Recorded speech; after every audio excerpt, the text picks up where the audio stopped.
Hi, I'm Kathleen Jasper, and today we're going to be talking about routines and procedures in the classroom, how to establish them, how to practice them, and how to use them so you and your students have a better experience this year. Let's get started.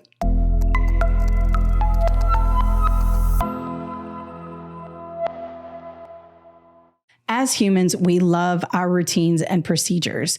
We can't live without them. Even the ones that we initially don't like an exercise routine or a healthy eating routine, end up becoming really important to us.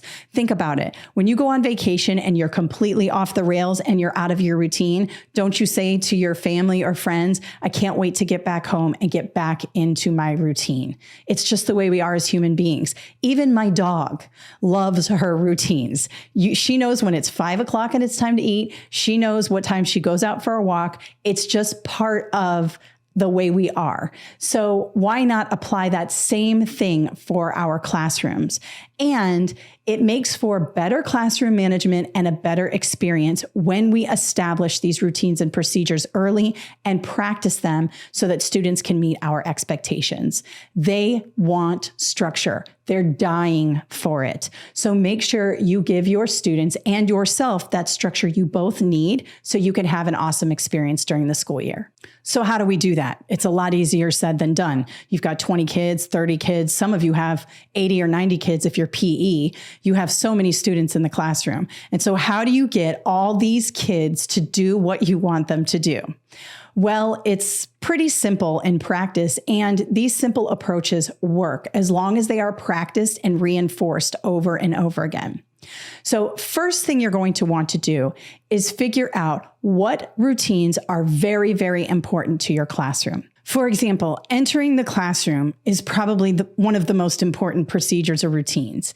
We want to make sure that students come in quietly, respectfully, so that you don't start your class off in chaos. So you are going to figure out what type of routine or procedure you want students to do when they walk in. Perhaps you're an elementary school teacher. So when they come in, they put their backpacks down or their lunchbox down and they put it in the cubby and they come and sit down at their desk, or maybe they grab their folder from the shelf or whatever it is. Think about what that procedure is and make sure you have it in your mind. In a perfect world, what would my students do?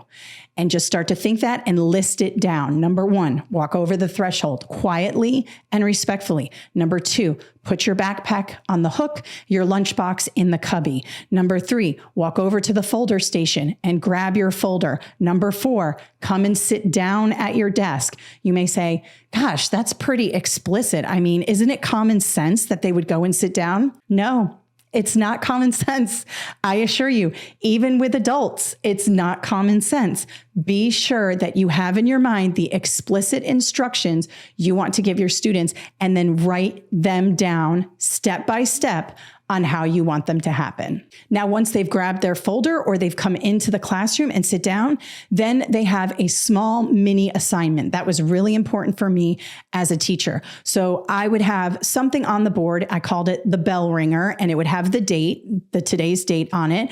You might have it in a folder for elementary school students, whatever it is. They have some sort of individualized work that they are going to do quietly, silently, and on their own. This is not talk to my friend next to me. It's not group work. It is individual work because I needed that time to take attendance, get ready, set up my things, and get ready to go for the class. I needed it quiet. I don't need chaos. I don't want chaos, and neither do they. So this is individual work, and I make it very clear that it is individual work. So in my mind and on my little list, I have that down.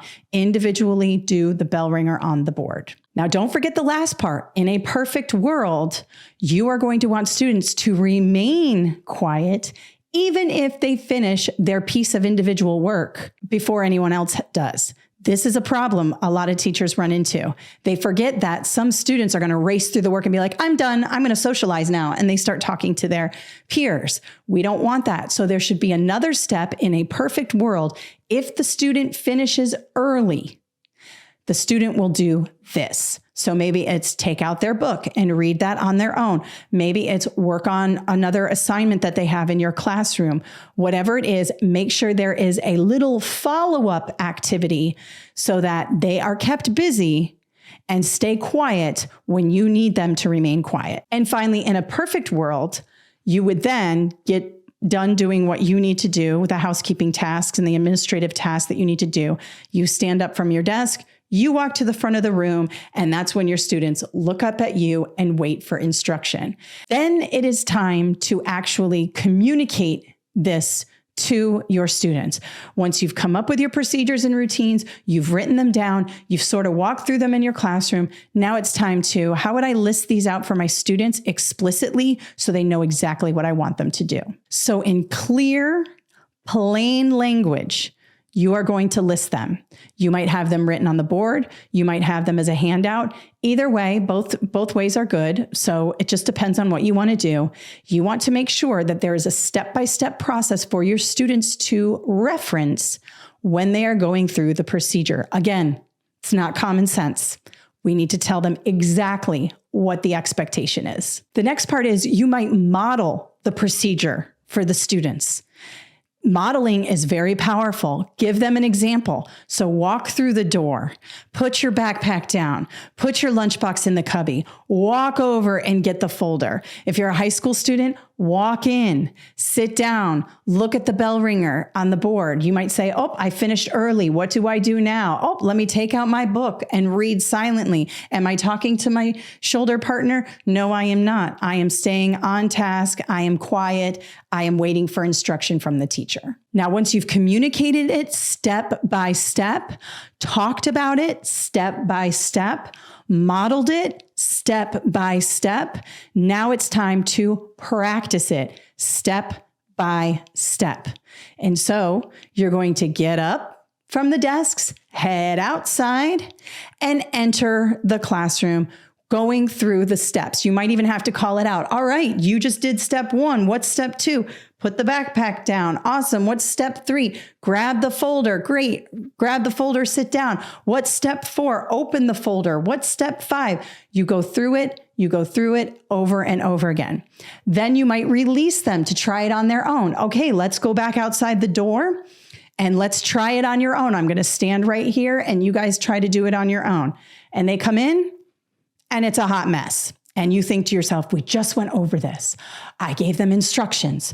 I modeled it. I did everything. Well, it's not enough. They have to practice it again and again and again. So, they come in, some of them do it, some of them don't. And you say, okay, guys, that was a good first step, but you certainly did not meet my expectations. Let's try it again. Take them outside, have them come in, do it again and again and again and again until they get it. And they will. And once they get that procedure and routine, then you can move on to the next one. The third thing is lists, checklists, things like that work. So if you have a procedure that you really want students to know and understand, make it into a checklist where they can check things off. People love to check things off a list. Having it projected on the board is great. Having it printed for them and in their folder so they can review it if they forget the procedure. You might be 3 or 4 weeks in and it's not written on your board anymore. You might say, hey, Sarah, go ahead and open your folder for me and check that checklist and see if you're meeting all those things on that checklist. They'll say, oh yeah, I forgot I'm supposed to do this. So anytime you have a series of steps, I recommend putting them in a checklist and printing them out and having them for your students to have. The other thing is you might have to revisit these procedures and routines. So let's say at the beginning of the year, the first week, you have practiced coming in to the classroom. Students got it. They're doing great, right? So we're on week 2, week 3, and then week 4, you notice kids are coming in, they're horse playing, they're not doing what they're supposed to be doing. That's when you stop. You go back over the procedure and routine and you practice it again. Take them outside, bring them back in, take them outside again, bring them back in. And finally, the most important thing is don't move on to learning until the students have these procedures and routines down.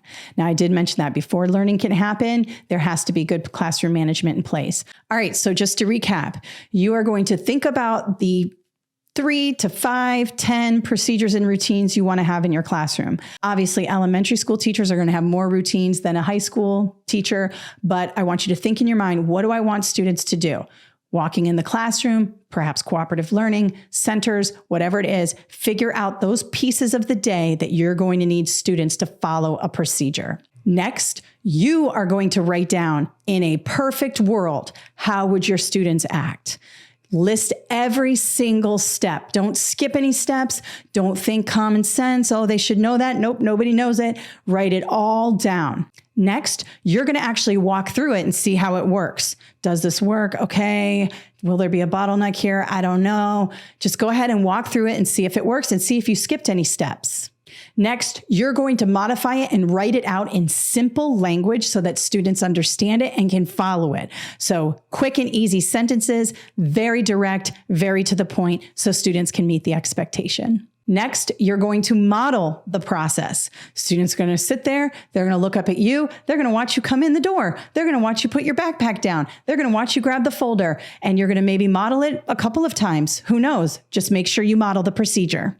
You're going to review the procedure. Make sure you communicate exactly what these steps are and how they're going to do it. And then next, you're going to practice it. This is when the students are going to get up and do the procedure and see if they meet your expectation. Remember, they're probably not going to meet your expectation the first 1, 2, 3, 4, 10 times. However long it takes, you're going to keep practicing it until they get it. And then the following day, you're going to do it again. You're going to practice it again and again so that the procedures and the routines are drilled down and they know exactly what to do.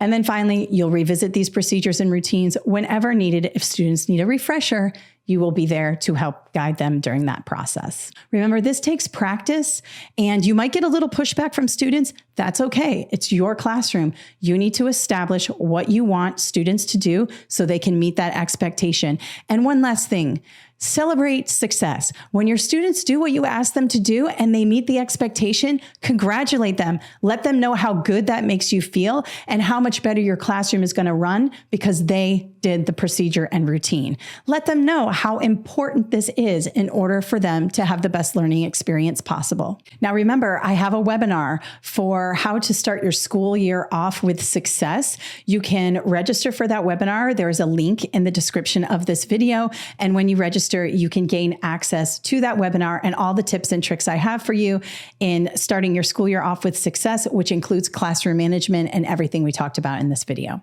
Thank you so much and have a great day.